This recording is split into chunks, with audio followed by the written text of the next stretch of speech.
The Octagram, Chapter 6. Chapter 6, The Octagram. As soon as I finish consuming Clayman, the red-haired Demon Lord stands up from his seat. He then begins to speak with much majesty. Nicely done. I will approve you to use the title of Demon Lord in the future. Any objection?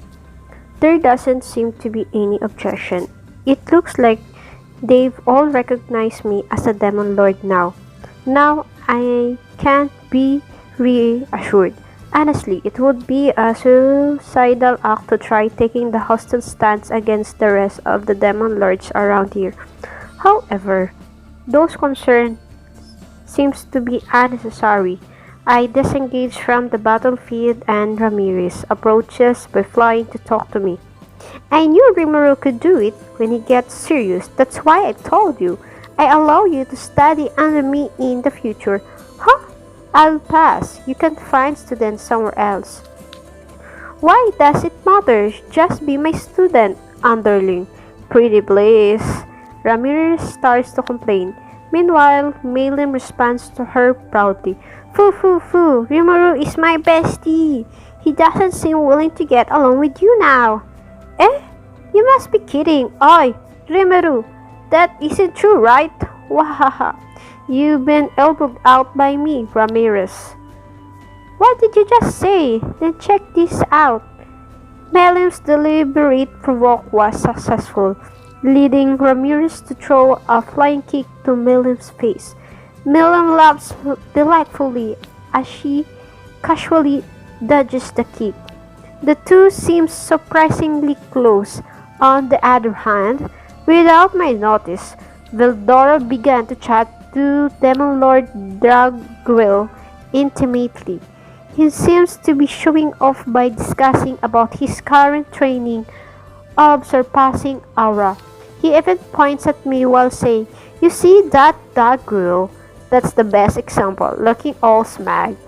Dragwell replies, "Indeed, it was only for a short while, but I felt it dearly. The burst of Magicule is impactful, yet he concealed it so perfectly." As such, in agreement with Dracul, Veldora seemed to have acted as the live commentator for me during my battle against Clayman. Please stop doing this and spare me the trouble. It is because I knew you would have done such things that I wanted you to stay at home. Dino seems to have lost interest once the battle was over and says dizzily, "Oh well, that's cool, I guess." He simply throws out a line like that. This Demon Lord is quite hard to see through, and I have no idea what's on his mind. But at least he seems to recognize me as well. That should do. Leon, on the other hand, acts as if it is none of his business. Huh? I'm not interested in whoever becomes Demon Lord. You guys can do whatever you want. What a cool guy. Frey and Karen don't seem object either, which means there's only one person left. At that moment, the previously silent Demon Lord Valentine takes a heavy step forward. Huh? A lone slime wants to be a Demon Lord? I would never agree to that. Valentine looks down to me with arrogance and said so to me in a glaring tone like an emperor. He seems he's voted against me. However, by the system of majority votes, I'm positive that most of the Demon Lords here have approved of me. Then there won't be a problem. I thought so and decided to ignore him. Gah ha ha ha ha ha ha. Silly brat, how dare you insult my friend? Oi, Malus, your underling is quite rude to his superior. Should I teach him a lesson for you? Valdor said so to Valentine's maid without hesitation. Oi? What are you doing, mister? What do you mean by that? I'm just a loyal maid to Demon Lord Valentine-sama. Her voice is cold as her expression as Milus responds to Veldora. Hey, you can't do that. Valentine's been hiding her true identity identity. Veldora, you shouldn't expose other people like that. Eh? Melon-san? Aren't you the one who's exposing other people? I was already skeptical about it before, and it would seem my guess was correct. The beautiful girl wearing maid suit, Milus, is the real Demon Lord. Her sights alone now could kill. That is the type of stare Milus is giving Milim right now. Ah! Milim seems to have realized and begins to awkwardly whisper, trying to muddle through. Milim.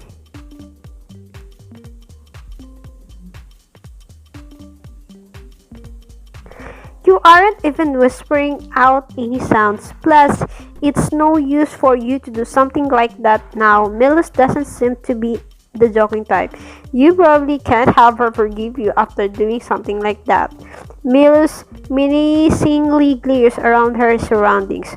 Her eyes tell that she wishes to kill everyone present to dispose of the witnesses.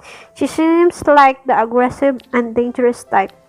But luckily, Milus decides to give up the ideas so as to not make her a public enemy here. Gee, you blasted evil dragon, ruining my work every single time. Also, did you even forget my real name? You sure are irritating. Milus? No. Demon Lord Valentine says so with her intimidating aura unleashed.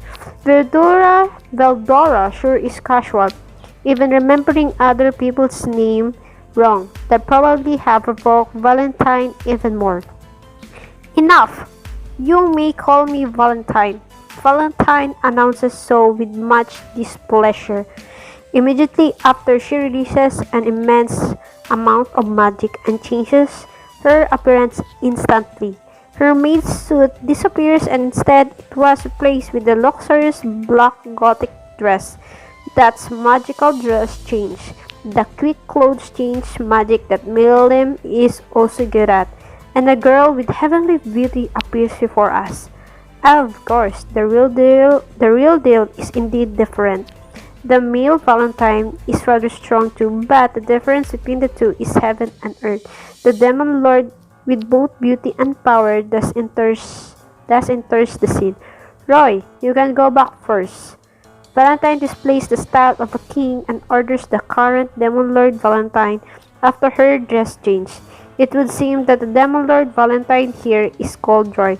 But Valentine-sama, there's no point in keeping acting now after we've been exposed in front of so many people. Valentine asserts so while staring at Veldora. Veldora is looking all awkward and mumbling. It's not my fault, none of my business, and tries to avoid eye contact with Valentine. These are barely excuses, and the one who started all this, Milim, has it out of her mind completely now. To Milim, that's likely just a past event. Her habit of doing whatever she wants really can't be changed, but she probably knows better than anyone than Valentine. Apart from her rage, has no intention to extend her compliance any further. Now she's changed her mood and gave some strict orders to Roy, who now is simply an underling. Besides, there's something on my mind right now. That guy Clayman has laid eyes on you and his vision was frozen for a second. This may have something to do with the pest that invaded our territory. Go back and inform everyone to stay on guard. She says so. According to her, it would seem then Clayman has been meddling in other people's businesses all this time.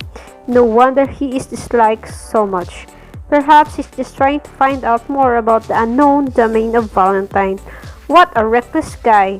Such love for information collecting is playing with fire. Understood. After his response, Roy leaves alone to return to his country.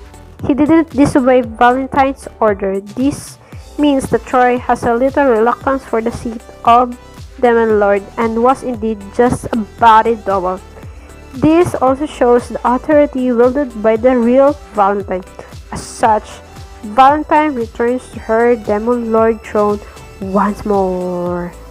Okay guys, next naman na tayo na video. Next video. Thank you for watching this